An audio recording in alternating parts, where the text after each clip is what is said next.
छोटी सी गांव में सर्दी भरी सुबह। घर के अंदर और बाहर दोनों जगह ठंड के माहौल। अजय एक 12 साल का लड़का जो शहर में पढ़ाई करता है लेकिन छुट्टियों में गांव आया हुआ है। अजय की दादी जो काफी बुजुर्ग है और गांव में रहती है। अजय के पिता जो शहर में काम करते हैं। अजय की माँ जो घर के काम काज संभालती है। सुबह का समय अजय अपनी दादी के साथ घर के आंगन में बैठा हुआ है। घर के अंदर हल्का सा चूल्हा जल रहा है लेकिन आंगन में ठंडी हवा चल रही है। अजय कांपते हुए, दादी यह सर्दी कितनी बढ़ गई है। मेरे हाथ और पैर ठंड से जम रहे हैं। शहर में तो हम हीटर के सामने बैठते थे लेकिन यहाँ तो पूरे शरीर में सर्दी घुस रही है। दादी मुस्कुराते हुए, बेटा यह ठंड का मौसम है। सर्दी बहुत ताकतवर होती है लेकिन हमें उसे सहन करने की ताकत भी मिलती है। तुम शहर में बहुत आराम से रहते हो पर गांव में ठंड को ना सिर्फ महसूस किया जाता है बल्कि उससे जीने का तरीका भी होते हैं। अजय उलझन में, दादी आपको ऐसा क्यों लगता है? क्या ठंड को सहन करना इतना जरूरी है? हाँ बेटा, अगर तुम ठंड को अच्छी तरह से समझ सको तो यह तुम्हारे जीवन को मजबूत बनाती है। यह हमें अनुशासन और सहनशीलता सिखाती है। तुम्हें याद है ना जब तुम छोटे थे तो कैसे हम आग के पास बैठकर गर्मी लेने का इंतजार करते थे? अजय थोड़ा सोचते हुए, हाँ दादी, अब मुझे याद आ रहा है। जब हम छोटे थे तब हम एक साथ बैठकर चाय पीते थे। और दादी आपको याद है जब आप अपने हाथों से गरम रोटी हमें खिलाते थे?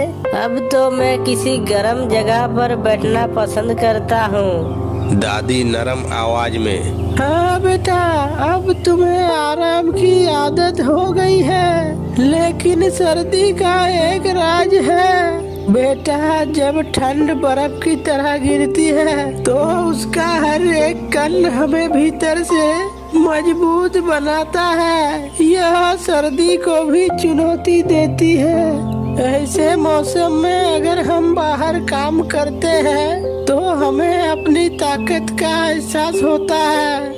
अजय बाहर जाकर अपने पापा और मम्मी के पास आता है जो खेतों में काम कर रहे होते हैं। पापा मम्मी, आप लोग बाहर ठंड में क्यों काम कर रहे हो? क्या घर के अंदर नहीं बैठ सकते? अजय के पापा हंसते हुए, बेटा ठंड में काम करना हमारी आदत है। तुम्हारी दादी सही कह रही थी। यह ठंड हमें यह सिखाती है कि हम अपने आप को कैसे मजबूत बना सकते हैं। जब हम बाहर सर्दी में काम करते हैं तो हमें अपनी पूरी ताकत और धैर्य का इस्तेमाल करना पड़ता है।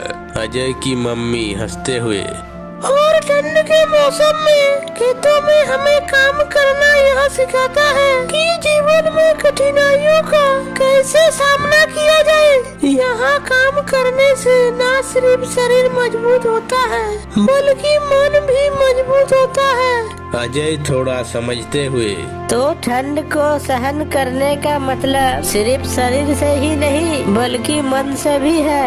हाँ बिल्कुल, जब हम ठंड को सहन करते हैं तो हमारा मन भी संयमित होता है। ठंड के मौसम में हमें यह सीखने को मिलता है कि जब तक हम किसी मुश्किल का सामना नहीं करेंगे तब तक हम उसकी असली शक्ति को नहीं समझ सकते। अजय धीरे धीरे बाहर काम करने जाता है। उसने पहले मम्मी और पापा से सीखा था कि किसी तरह ठंड में काम करना चाहिए। अब वो खेतों में काम करने लगा है। अजय अपने आप से बोलता है, अरे यह काम करना आसान नहीं है पर मुझे समझ में आ रहा है कि ठंड ने मुझे कुछ खास सिखाया है। अब मैं यह जानता हूँ कि यह मौसम सिर्फ कठिनाई नहीं लगता बल्कि यह हमें खुद को परखने का मौका भी देता है। अजय खेतों में काम करते हुए खुद को और मजबूत महसूस करने लगता है। उसकी सोच बदल चुकी होती है।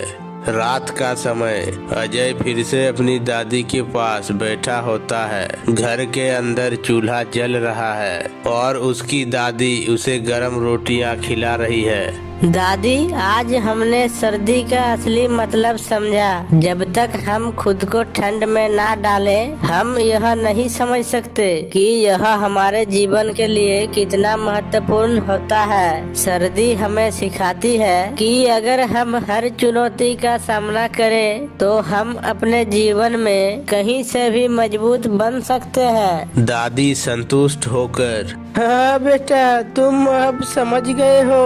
सर्दी एक प्राकृतिक परीक्षा है जो हमें यह सिखाती है कि हमारी आत्मविश्वास और सहन शक्ति कितनी मजबूत है। अजय मुस्कुराते हुए, अब मुझे ठंड से डर नहीं लगता दादी।